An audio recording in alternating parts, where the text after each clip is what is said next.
आप अनुमति दें तो आज की इस दिशाबोध कार्यक्रम का अंतिम सवाल आपसे और करना चाहते हैं। हालांकि मेरे पास सवालों की एक तरह से जड़ी लग गई है, लेकिन मैं वो समझता हूं कि सभी का नए सिरे से जवाब देना शायद संभव नहीं होगा।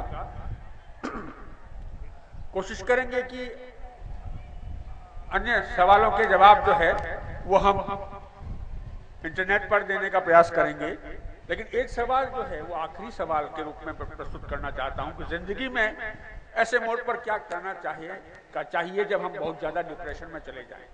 नंबर एक, इसी से जुड़ा हुआ ये कि जीवन के कठिन समय में मार्गदर्शन के लिए सही गुरु कहां कैसे मिलेंगे, और तीसरा ये कि मैं जानती हूं कि मुझसे यहां आने पर माँ बाप की आकांक्षा अपेक्षा के अनुरूप परफॉर्मेंस नहीं हो पाई है। मैं अपने आप को गलत मानती हूं, क्या मैं नई शुरुआत कर सकती हूं? ये सवाल क्लब किए हुए हैं, कृपया इसका जवाब दें। ये आज का आखिरी सवाल। सही पूछे तो आज के जीवन की सबसे बड़ी दुविधा भी यही है कि हमको रास्ता दिखाई नहीं दे रहा। जब माँ बाप ने छिटका दिया अपने उत्तरदायित्व को, गुरु हमारे सामने कोई ज्ञान देने के लिए दिखाई नहीं पड़ रहा, तब कर्म और ज्ञान जिनका संतुलन मेरे जीवन में रहना चाहिए दोनों ही बिगड़ गए और ये भूमिका आपके खुद के ऊपर आ गई। आपको ही स्वयं को संस्कारित भी करना है, आपको अपने व्यक्तित्व का निर्माण खुद को करना है, आपको जीवन के उस शाश्वत ज्ञान का अर्जन भी खुद को करना है। उसमें कहीं किसी संप्रदाय को बीच में डालने की आवश्यकता नहीं है। मानवीयता आपका मूल आधार रहे, लेकिन मन का विश्वास जो सारी बातों का फिर एक निष्कर्ष आ रहा है, हम उस मन की भूमिका को अभी हम नहीं। मेरा आप सबसे एक ही अनुरोध है इस सारे आयोजन के साथ, हम इस मन को क्यों नहीं समझना चाहते? हम जितना ध्यान लगा सकते हैं, जितना समय दे सकते हैं, इस मन को समझने के लिए लगाएं उसको। जितना हमारे पास समय है, हम जितना अध्ययन कर सकें इस मन पर करें। मन सृष्टि में एक ही है, आगे जब पढ़ेंगे तो शायद आपको समझ में आएगा। बाकी सब चीजें उसके ऊपर आवरण की तरह से पढ़ती चली जा रही हैं, जिसको हम अव्यय मन कहते हैं, सोवश्य मन कह रहे हैं। मन एक ही है, सब में, आप में, मेरे में, जीव में, निर्जीव में मन एक ही है। मगर जिस मन को में हम अपना मन मानकर जी रहे हैं, ये उसका प्रतिबिंब है। इस मन के व्यवहार को हम समझें, समय लगाएं। आप सारी दुनिया की बात करते हैं, अभी अगर ओबामा की बात करें तो आप 10 पेज लिख सकेंगे, लादेन की बात करें तो 10 पेज लिख सकते हैं। खुद की बात करें तब क्या होगा? आप सबकी बात करते हैं, अपनी बात क्यों नहीं करते? आज एक संकल्प करके जाओ यहां से,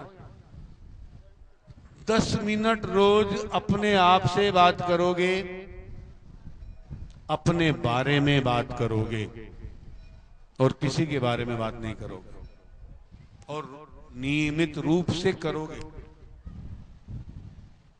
2-3 महीने के बाद आप मेरे को ईमेल करना, आपको क्या लगा कि इस आत्मलोचना से, इस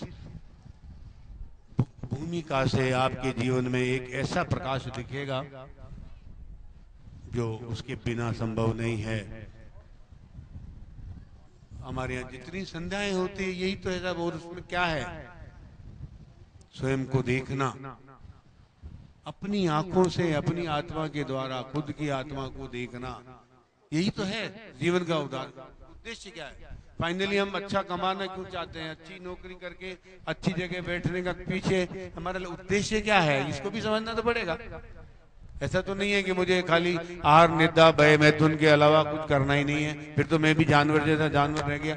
जानवर और आदमी में अगर मुझे अंतर बना के जीना है तो मुझे इन सब चीजों से ऊपर उठ के क्या करना है, क्या बनना है, ये सपना आपको दिखेगा अगर आप खुद से बात करना सीख जाएं, अपने खुद के बारे में बात करना सीख जाएं, तो आपके बड़े बड़े छोटे छोटे साधारण असाधारण सब सवालों के उत्तर दिखेंगे।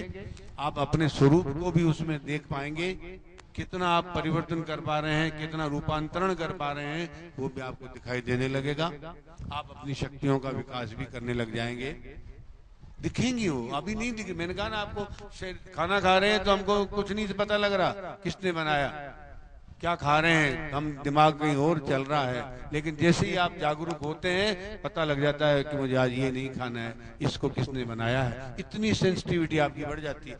वो आज भी मौजूद है, ऐसा नहीं है कि अभी मौजूद नहीं है, हम उसका उपयोग नहीं कर रहे, उसके बारे में हम जागरूक नहीं है। पहले हम अपने बारे में जागरूक हों। अपना व्यक्तित्व विकास उसके बिना कैसे होगा। मेरे मन में क्या कौन सी चीज को देख के गुस्सा आता है मुझे नहीं मालूम, इतना मालूम है कि गुस्सा तो आता है, पर कब आता है, क्यों आता है, ये मुझे नहीं मालूम। कोई चीज अच्छी लगती है, कोई सुनने में अच्छी लगती है, कोई देखने में अच्छी लगती है, क्यों लगती है ये मुझे नहीं मालूम। इस क्यों के ऊपर आपकी आंख टिकनी चाहिए। क्या हो रहा है चिंता मत करो, आपकी आंख रहे क्यों हो रहा है। पेड़ जब जड़ के वो सहारे खड़ा रहता है, जड़ दिखाई नहीं देती, अंधेरे में होती है।